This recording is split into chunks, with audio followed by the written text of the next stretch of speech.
Hi, everyone. Welcome back to the Thriving in 2020 show. I'm your host, Miko Lau.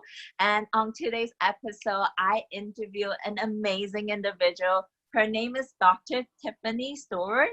Dr. Tiffany is a national speaker, a life strategist, a trained licensed therapist, and a tenured associate professor of counseling. And she is an expert of helping people create a life that they love and not only having external success like more money, more time, but also achieving inner happiness, that inner sense of fulfillment, joy, which is everything, right? And on today's interview, we talked about a lot of powerful insights, including things of how when we don't do the inner work first, money tends to leave from us. It doesn't matter how much money we accumulate over a duration of time.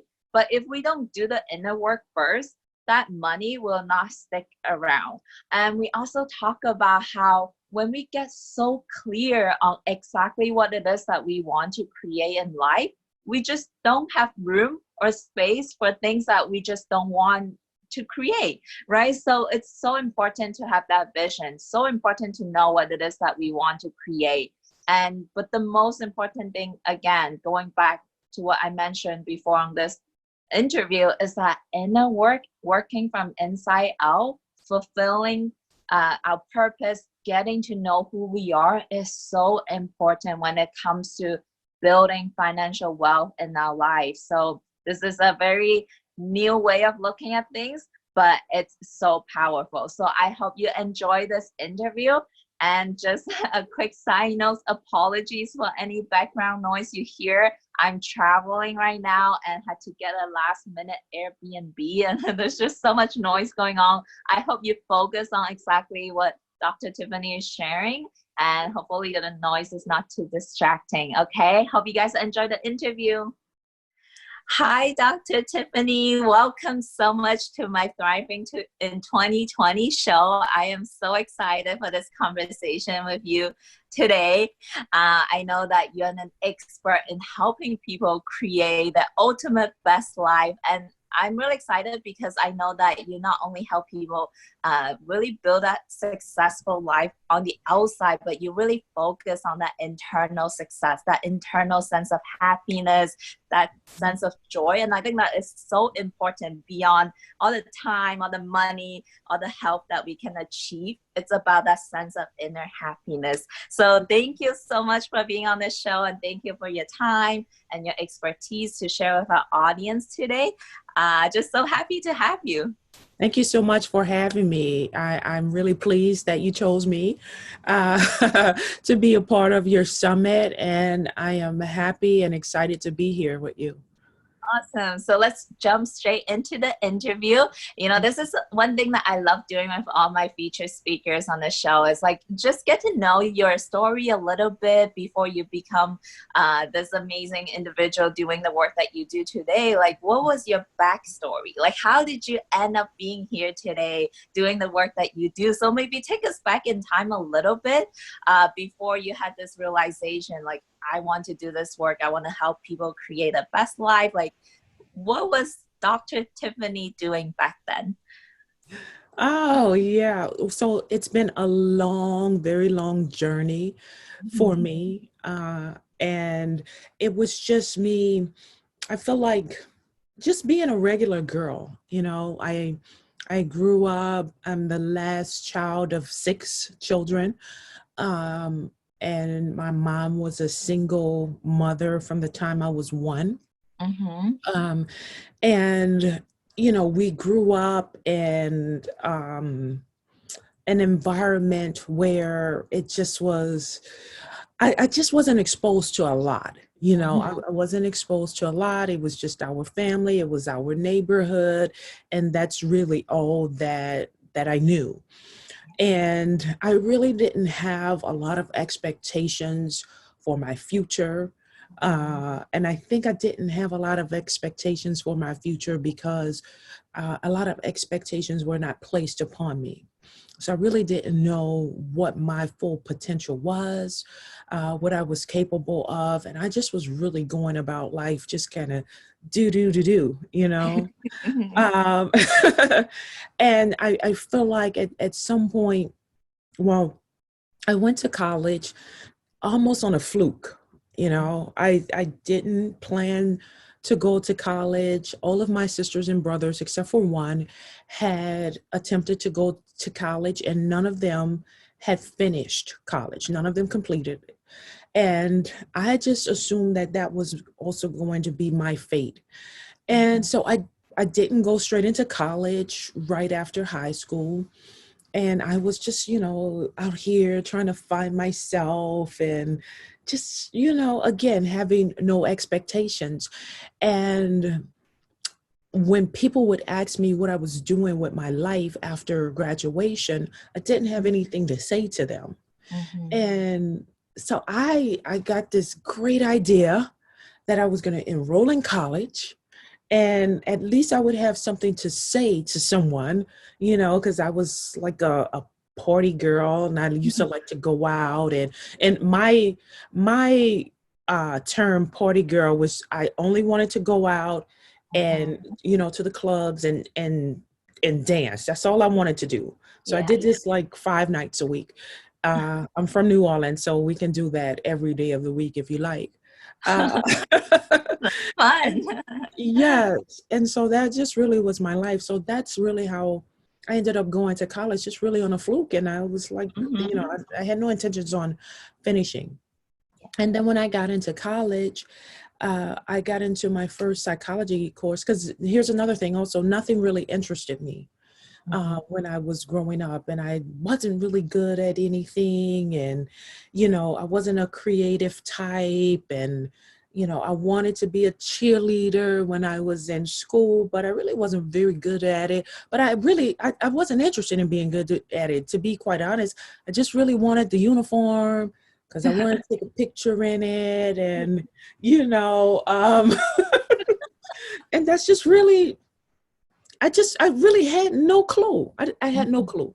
Mhm. And so then when I got into my first psychology course, it's the first time that something really tangible stuck with me, that it was really interesting to me. Like I was like, I am interested in why people develop the way they do, why they think the way they do, and why they do things the way they do, and how a mind can really be shaped. And mind you, I'm still going through my own transition and my own development, and it was Mhm. the first time that it just kind of something actually clicked for me. Yeah. And then on top of that, that professor was a Black professor who to me represented me. Mhm. And it was like bells went off, and I was like, oh my gosh. And the one thing that she said was that you can do this. You can do this. This is not as difficult and as hard as you think it is. And it was the one time that I felt like someone actually gave me permission and told me that I was even capable of doing it. Mhm. And so it really changed the trajectory of my life, to be quite honest with you. Just having that one person to tell me that this is something that you can do, and you can be successful. So fast forward, I feel like it's part of my purpose now to be that person for Mhm. someone else, for individuals who maybe were in a position like I was in. Mhm. And to know that, okay, where you start doesn't necessarily have to be where you end up. Mhm. And there's so much more to life out there for you. And it's just really a part of, it's touching the tip of the iceberg for me. But how the bells and the lights started to go off for me Wow. in the beginning, to Mhm. really help me along my journey. And that is so powerful. I think all of us, like, it's just that one person or the thing that we see in the book or on a video that just show us that it's possible. When we think it's possible for us, that's when the doors open up. So Right. I just love that you're doing this for other people, because sometimes we just need that someone else to let us know, like, hey, you can do this. And then they get that light bulb lights up in their mind. So yeah. Right, absolutely. And you know, I wasn't the honor roll student. I wasn't the straight A student. I actually probably barely got out of high school, you know? And so it was just, and it wasn't because I wasn't smart or I wasn't intelligent. I just Mhm. didn't have any expectations, and Right. no one put them in front of me. So I didn't know what I was capable of. And so I always want other people to know, like, you have no idea of the untapped potential that Mhm. you have. You Yeah. know, you have no idea. And so it's taken me such a long way, but just really being able to dig deep inside of me and to Mhm. figure out, you know, just really how to tap into that. Yeah. So I want to touch on you've been counseling, right, for 15 plus years, I believe. Yes. So, so what were like some of the biggest struggles you kind of see in people that kind of keep them stuck in life? And how did you transition from doing counseling work in like a more maybe clinical setting to now doing the work that you do, having your own business, like helping people create the best life? Like, how did that transition happen? Oh my gosh. I see so much. I Mm-hmm. see so much. Like, I can just lay back on this couch and just kind of go on and on about all of the things that I see Yeah. in counseling, from depression, the low self-esteem, anxiety, eating disorders, cutting, um, abusive relationships, everything. I see everything and in the counseling setting. And I'm also a professor, so I train individuals on how to be counselors in the clinical mental health field. Mm-hmm. I I have a private practice still currently, but I'm in the process of, I don't take new clients. Well, I keep somehow getting new clients, even though I don't advertise for new clients, but I keep getting referrals Mm-hmm. from my past clients. And so I never like to let anybody down, especially if they are coming from my past clients. Yeah. So I really only do by referral right now. But the transition for me into, I call it life strategy work. Mm-hmm. The transition for me came about because I was seeing so many things in the counseling setting. Yeah. And they were consistent themes that I was seeing. You know, so in counseling, what I do is I try to look to see what themes are occurring in your life, you know, kind of like an umbrella. But in the midst of that, there were themes occurring amongst all of my clients consistently. Mm-hmm. So I said, if this is going on with all of my clients consistently, this has to be something that I can generalize towards, you know, the public, because it wasn't like it was specific to age, it wasn't specific to race, it wasn't specific to social economic status. I mean, I have clients who have millions of dollars in the bank and they just are like and broken, for a lack of better word. Yeah. And I was like, how can I generalize this and frame it in a way where I can help so many more people? Because my goal is to be able to help as many people as possible. And I wasn't doing that in a one-on-one setting. Mm. So I wanted to be able to broaden it, to be able to help more people. And in addition, there's still this stigma that comes along with seeing a therapist, and mental health. People don't want to address it. So my idea was, if I put it into life strategy or coaching work, it goes down a little easier. Yeah. And I'm still doing the same work that I would typically be doing in the counseling setting. I use the same set of tools. However, it gives me a little more flexibility because I can get a little more creative with it, whereas I wouldn't necessarily be able to do that in a traditional talk therapy setting.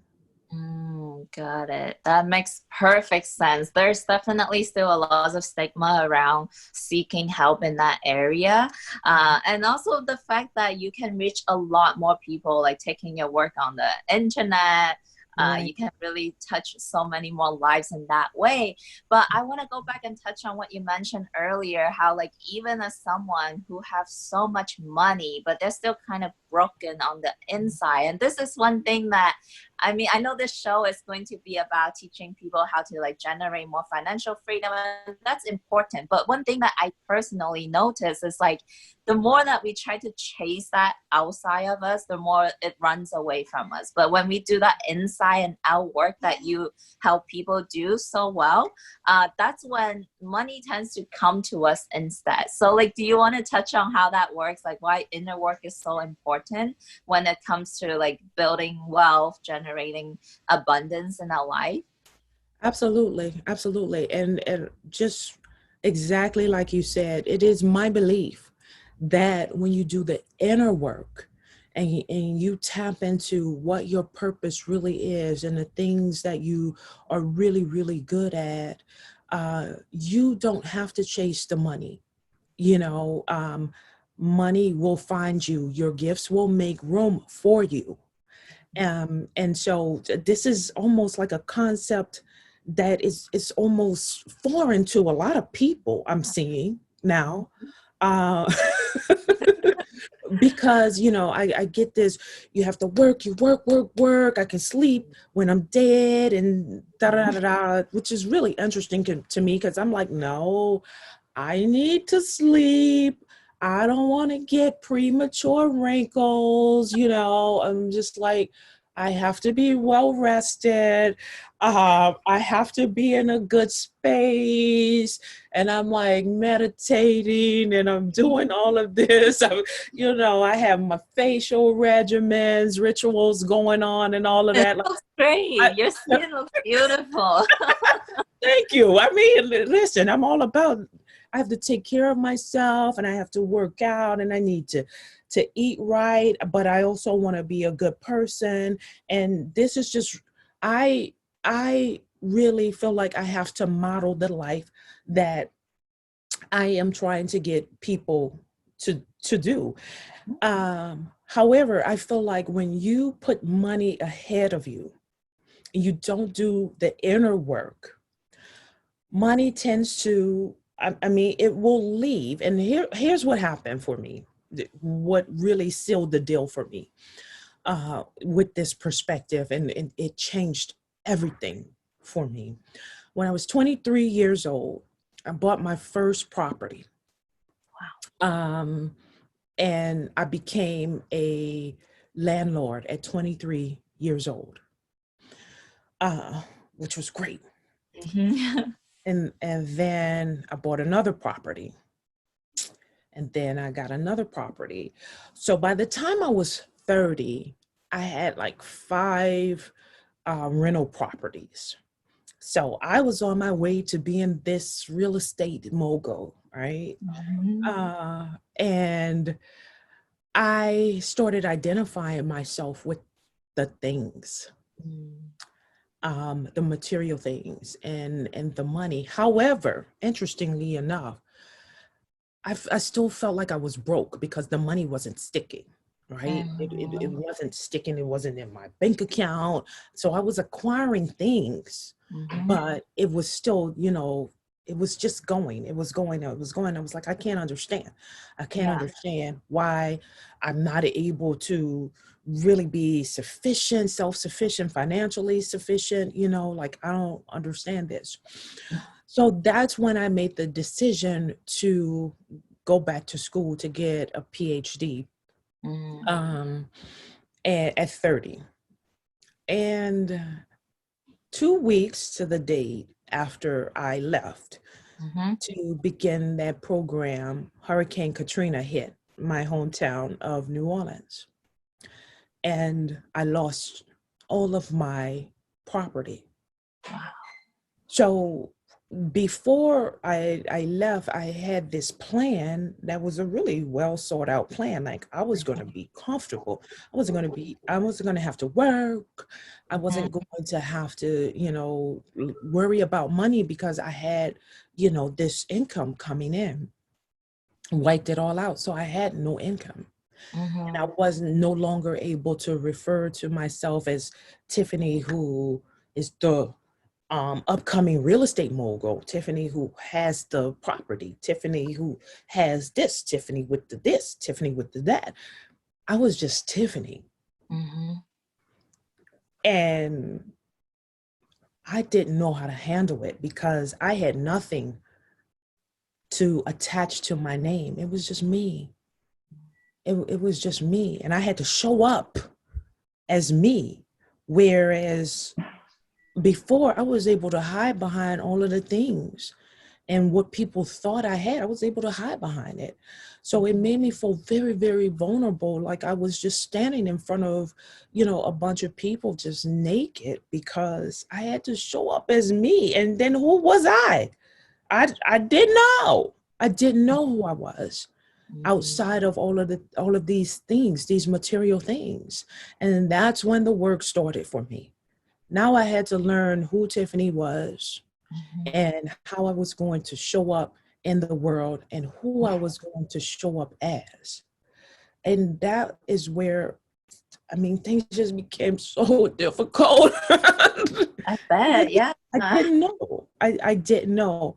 And because I went through that journey, and I've I've been able to rebuild from that, and to bounce back, and it took some time, and it definitely was very, very painful to Mhm. go through. However, however, comma, I got through it, and I am now able to separate the things from Tiffany.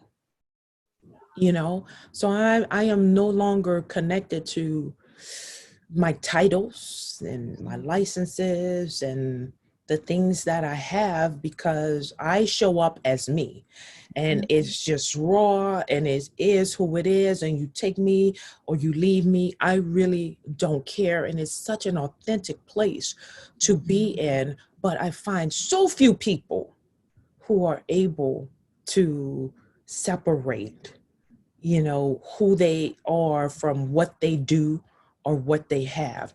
And I feel like that's my life work right now, Mhm. to really help to walk people through that painful process that I went through, to be able to identify who you are, and what it is that you really want in life, and what your purpose is, and how to walk in your truth that is separate and apart from all of these other things. Mhm. Wow, that was a really powerful story. And I love it because, like, when we look back on things like that, right? Sometimes, like, at the moment, it can feel like the worst thing ever that can happen to you, but it's actually like a blessing from the universe, as cliche as that is, to really give us the opportunity to get to know who we are beyond all the external attachments, the titles, the material things. So, but I feel like, the amazing thing is that we have people like you, people who have walked the path before, and we have these resources that we can just, like, hop into, like, your minds, get to know how you did it, so that we don't have to necessarily get go through such a painful experience, let life hit us with like a terrible event, tragic event. So we can really take it like, you know, step by step, slowly, less painful, and just learn from people like you, right, Dr. Tiffany? And I know like you're someone who really believes in giving people like action steps, step by step, really specific things they can implement to get to the like from point A to point B. So like for our listeners listening right now, if they're in this position where they feel like, okay, everything that Dr. Tiffany is saying, I resonate with so much, but I don't know how to get to the other side. Like, what are some things that our listeners can do right away today? I know obviously like the work that you do with your clients is a long process, but what are some quick things that they can do right away today that they can implement? Right. So again, yeah, I'm not in the quick fix business at all. It's just, it's unrealistic to think that you can have a quick fix to this. I get clients that come in all the time and they're like, fix me. And I'm like, no, this is not going to happen. However, where you can start is really just taking a look at or within and really digging down and start answering the questions, what it is that you really want in life. And, you know, at one time I was a victim of this also, just letting things happen to me instead of letting things happen through me. And also making some kind of plan for what I wanted my life to look like. And there was a part of me that didn't believe that was even possible. You know, like, how can I plan for things to go a certain way? But it is absolutely true, because once you start to get clear about what it is that you really want in your life, then you make no room for the things that you don't want in your life. And so often people talk about all of the things that they don't want, and they can come up with those things really quickly off the top of their heads. But what I say is, don't focus on the things that you don't want, because that's exactly what you end up drawing into your life. Focus on the things that you do want and get really clear about what that looks like for you. And this is somewhat of a process, but just start. Just start thinking about what it is that you want. And when I ask you, like, I typically tend to go really deep with it and not stay surface level, but you can start out with, you know, surface level things. You know, what you want your life to look like, as far as a spouse and children, house and financial and all of those things. Just go into every aspect of your life and start to get somewhat of a picture of the things that you want in your life. And that's the key to me, just to be able to start that process. Yeah. And this is one thing that I do for myself too. Like sometimes the older we get, we just kind of forget how to daydream, how to imagine our fantasy. And like, it's fun to just give ourselves some time and space to just think of anything. We can have anything. What would you want? And that really opens up ideas and creativity that we can begin to see what is possible beyond what the box that we're living in right now. So that's amazing. And to wrap up this interview, it's been so much amazing insights Dr. Tiffany you've been sharing with us. And I just want to encourage our listeners to not only take this in, but also start taking action, because if we just listen to this and don't implement anything, it's not going to do any change in our lives. So to wrap up this interview, I want to ask you just two more questions, Dr. Tiffany. I want to know, what's your definition of success nowadays? Oh, well, okay. Twofold. First of all, I think success looks different for everyone. So your success may not look like what my success looks like. For me, success looks like I am really authentically my best self, mentally, emotionally, physically. Like, I am living in my truth. and I am able to just be who I am despite whatever is going on around me. And when I'm in that place and I'm in my flow, that's success for me. Mhm, And I just encourage everyone else to get really clear on what your success looks like for you. mhm, mhm. I love that. Okay, so last question.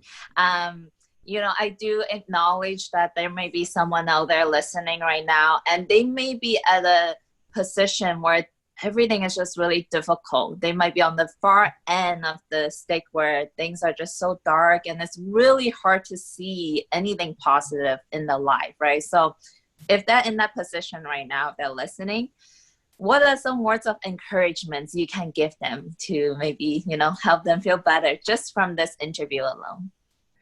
What I would say is things always get darkest before they get brightest. Mhm, And when you are really on the edge of what you feel to be the darkest point of your life, there's some good right on the other side. Right on the other side. And I just feel like life is almost designed to make you want to give up so that you don't get to see all of the juicy goodness that's it's right there. It's right there. So almost like I used to tell my daughter, when things got difficult for her, I'm like, look, just put your seatbelt on because life is like a roller coaster, and you are feeling like you're kind of going down right now, but you're going to go back up. Just ride the wave, because it's right there. It's right there. It always is. It just always works that way. It's right there. Oh, I love that so much. So, um, last note, Dr. Tiffany, I bet that our listeners absolutely loved you so much and they would love to continue to stay connected with you. So, if they want to find you, where can they get connected with you online, social media, things like that? Yeah, so I am on Facebook at Dr. Tiffany Stewart and on Instagram at Dr. Tiff PhD. And then my website is TiffanyStewartPhD.com. Great, great. And I know you also have prepared something very special for our audience today for thanking them to listen into this interview. Could you share with us what that free gift is? Yes, sure, absolutely. So I have a workbook, and the title of the workbook is Take the Leap. And it really is consistent with everything that I speak about, that I've spoken about today, just helping you to get really clear on what it is that you want in your life. And that is, again, the first step that I encourage everyone to do, is to just kind of look at it and jot down what it is that you feel like you want in your life. And I encourage you, when you are doing this workbook, to really get vividly attached to it, right? So that when you're answering these questions, and they may seem like very simple questions, but if you really look at them and answer it, I want you to be able to get really attached to it. Like you can see it, you can smell it, you can touch it, like it's vivid for you. And then that way you can begin to move into the next step, as far as putting some goals in place on how to get there. But don't worry about the goals right now. Just create the vision. And that's what this workbook is going to help you to do. Great. Yeah. And it's really important that we write things down because that's really like the first step to getting us closer to the abstract, intangible dreams that we have, right? So Yes. I will put the link to that workbook also in the same email that this interview is going out to. And I also believe it's on your website as well, right, Dr. Tiffany, the workbook? Yes. Yes, Okay, it great. is. So I'll put all the social media links, Dr. Tiffany's website, and everything in the same email. So everyone listening, make sure you get your hands on that because it's all about action that creates the results. And also let us know what's your biggest takeaway from this interview. We would love to hear from you. I will let Dr. Tiffany know what your biggest takeaway is, and definitely stay connected with Dr. Tiffany. And thank you everyone for tuning in today. And thank you, Dr. Tiffany, for being on this episode. And we'll see you guys next time. Take care. Thank you.